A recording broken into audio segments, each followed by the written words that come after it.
Smarties, today we are discussing the importance of failing forward. Last week, we chatted about getting comfortable with being uncomfortable as parents, as educational therapists, as learning specialists, as people. And today we're digging into why you want to show your learner or your partner failure and how to model it effectively in your home. Before we dig into that episode, we just wanted to remind you to join our email list. That's the fastest, easiest way to connect with us. We read all those emails and we respond, I think, pretty quickly. So go ahead and go to www.learnsmarterpodcast.com, join our email list. There is where you get behind the scenes stuff. All the freebies will be sent to you. And that is the fastest way to connect with us. So please join us on that list. Now, let's dig in. You want to learn faster, but sometimes working harder is just not the answer. You have to learn smarter. The Educational Therapy Podcast. Hi, Smarties. Welcome to episode 294 of Learn Smarter, the Educational Therapy Podcast. I'm Stephanie Pitts. And I'm Rachel Kapp. And we are talking about failure today, which it's a hard conversation. It's a hard lesson about failure. I'm glad we're talking about it. Yeah, it's an interesting time for this to be sort of coming up for me as a parent, because like I told you before we hit record, Elliot is no longer wearing diapers. And I said to you before I'm like, should I text the teachers and just see how it's going? And the truth is, there's nothing meaningful that's going to come of that. Absolutely not. Other than my own curiosity, right? Yeah. I am not the one who needs to remind him to go to the bathroom.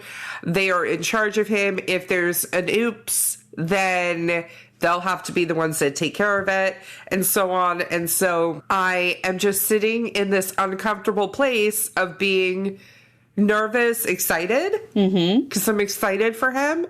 This is how we spent the time between the Christmas holiday and frankly way after New Year's as well, is like practicing this skill. So I'm uncomfortable. He probably will have an oops, but that is how he will learn. Because if he does not like the feeling of the oops, he will listen to his body and listen to the feelings in his body more. So he's been doing great at home, but we've been afraid to leave the house. I'm just being honest. Like, we haven't gone anywhere. So you didn't need to go anywhere. No, we didn't need to go anywhere. We had the downtime. I have not been more stressed as a parent than I was that first day. I don't know why. I was like out of my mind, anxious. Like, at one point I said to Adam, like, I'm sorry, honey, I'm nervous. I'm anxious about this. And he goes, you think? Because I was acting like...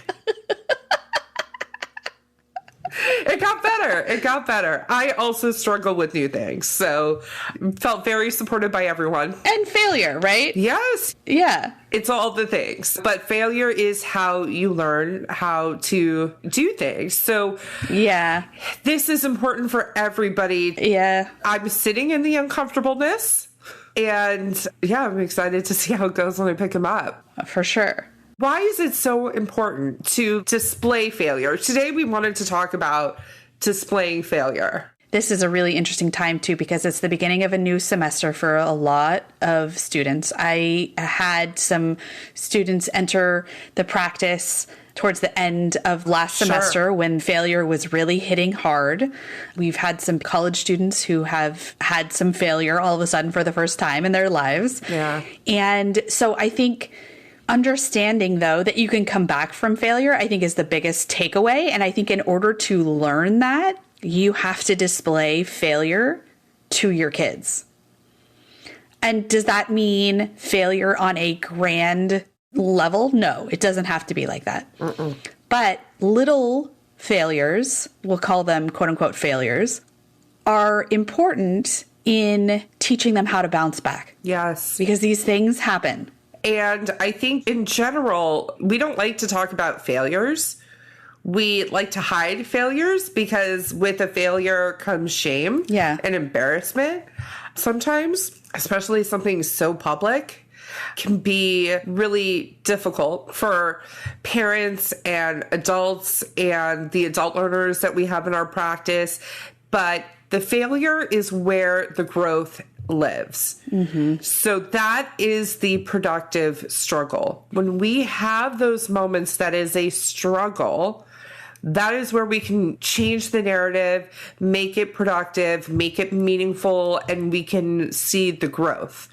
But if we ignore failures, both as parents, as partners of people who are working on stuff, then what we are teaching them is other people don't have failures and they're the only ones. Yeah. Who are struggling. I cannot tell you, Steph, I mean, you know, all the time, we have learners come into the practice who are literally in the same classes as other learners. We already have seen the assignment. We've already broken down the assignment with somebody else, but they will say, well, nobody from my class has to do this. And we're like, yes, they do. And I know they do. And I can't tell you who, but this is happening. And if we could just start being okay with, hey, I need a little extra support because this is a struggle for me, it would normalize it for everybody. Yeah. The I don't know how to do this, or I don't know how to do this yet, or the I thought I had it, but I didn't. So now how can we move forward? Learning moments are incredibly impactful, because I have a student who I worked with many years ago who had some failure. And we came back from the failure, and then I stopped working with the student, and the student had another big failure recently and is coming back. Yeah. And that's okay, because I said to the student, we did it once, we'll do it again. Yeah. And it was the shoulders relaxed of, okay, yeah, that's true. We can come back from this. That's where the confidence can build too. 100%. Yeah. So let's talk about some examples of displaying failure that is not life-altering moments, but little moments. They're little moments that if you are a highly productive person, a lot of these things are things that would personally trigger me as I was writing this list, right? For sure. And some of this stuff is like totally you. Yeah. We can say which one as we go through the things that would really trigger us. And the first way of sort of displaying failure is just being late. Yeah. That's a failure to plan, is a plan to fail. And like not leaving with enough time to get to your appointment. And that is something that very much triggers me. I think it very much triggers you. It very much triggers me. Yeah. If I'm late to an appointment or a doctor's appointment or something, oh, my heart races. Yeah. I'm like calling and I'm like, I'm literally parking right now. And they're like, we don't care. You don't have to be here at exactly 2:00. For sure. I mean, recently I had an appointment for a test, and they sent me the go around of where it was, and I got there 10 minutes late because I went to 2 other places. Yes. And they wouldn't take me. And I had to reschedule it, and I was very upset. Well, I was upset for you about that situation because they did not communicate well. They did not. Nobody at fault, but it just still didn't feel good. And it was far away, and I was very upset about the whole thing. Yeah. It was out of my control, but I was late, and there was nothing I could do about it. So and number 2 on this list is missing an appointment. So either being too late and they've moved on, or you just sleep through it entirely. Oh my gosh. If you don't wake up after an alarm, or you forget to set it or set it for the wrong time, I feel like the rest of the day is me trying to catch up. It's awful. I don't know if I've ever told this story on the podcast, but there was one class that I needed. I needed like a writing class in college. And the one that everybody said to get into was like writing and film. Because you're like watching movies. Turns out you're watching like real old movies. Black and white. Yeah. And it was very clear. If you are not sitting in your seat when that class starts, you are out of that class because there's always a wait list. And I needed it that semester. Classes at Berkeley, it was Berkeley time. So if it said 11, the class really started at 11:10. I woke up at 11:03. Oh. I have never gotten dressed, gotten ready, and raced across campus. I was in my seat at 11:10.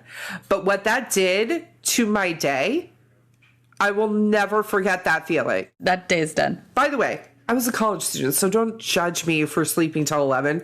Even as a parent, I could sleep till 11 now very easily. Oh, yeah. I just can't anymore. My hobby is sleeping.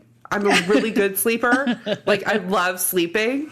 So don't judge that component of it. But it was horrible. It was horrible. Missing an appointment at class. Yeah. Being late to something. Oh, my gosh. Oh, my gosh. I will say, if I ever mess up with a client, we've rescheduled something and I just blank or whatever it is, our clients love it so much. Oh, for sure. When we mess up on something like that.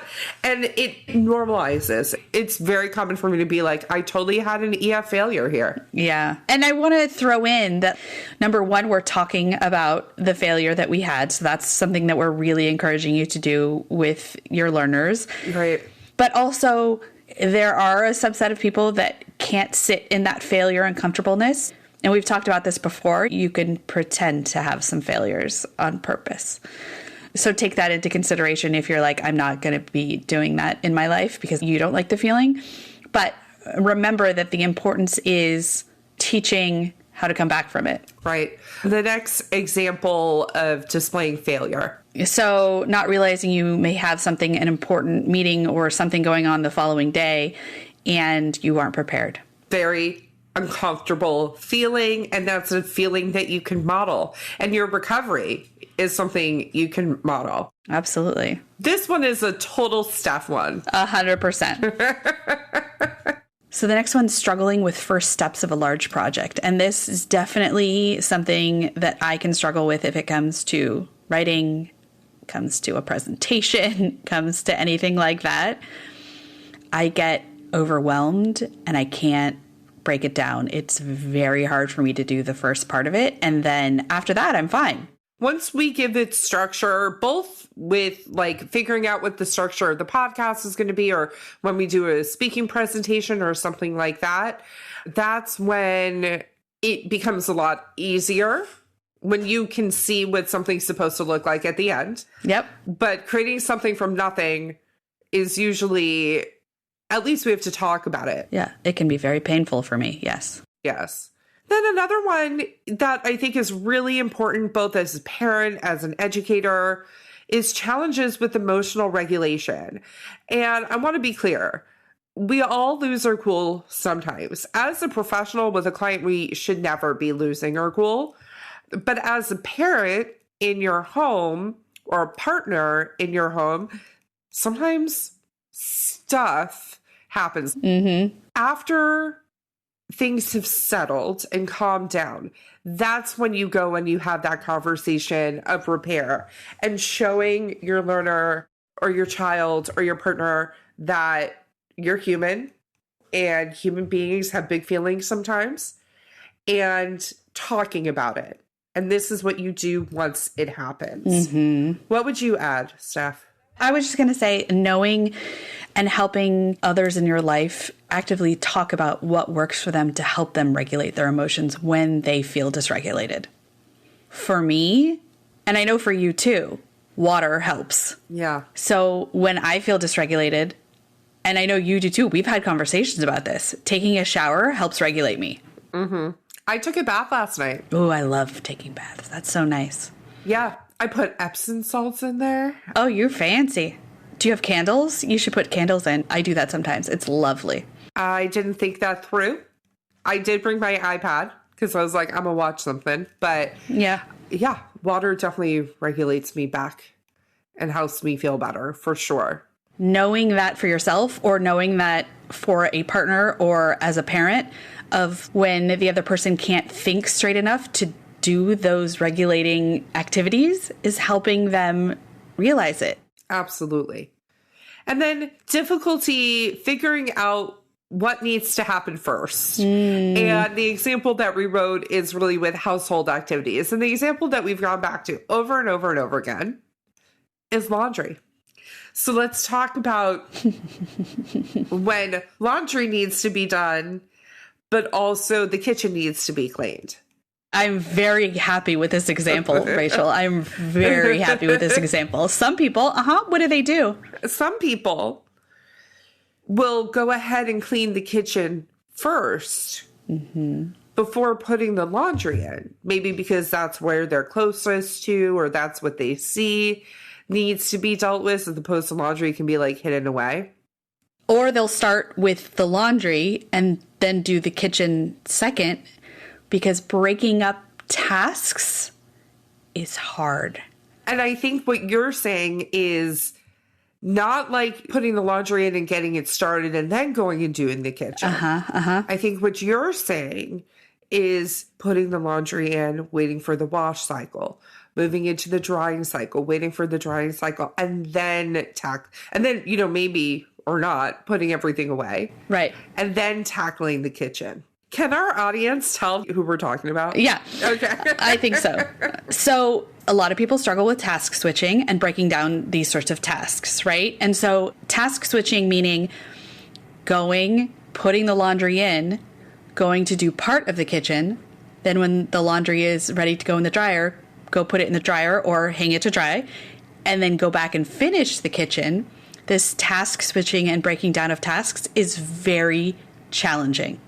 Very challenging, right? It's very hard to prioritize and break it down, which steps can I do when in this process, rather than I'll just start this and finish it and then do this and then finish it.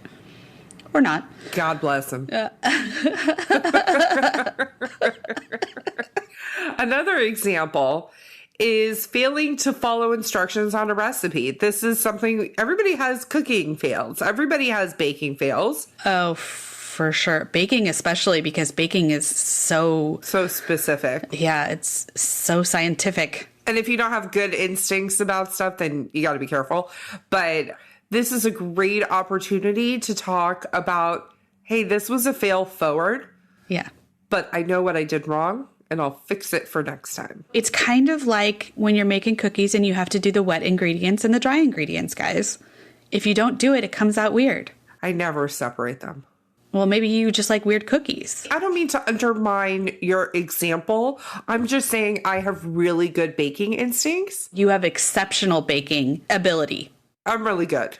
Yeah. So you should separate it in certain situations. Yes.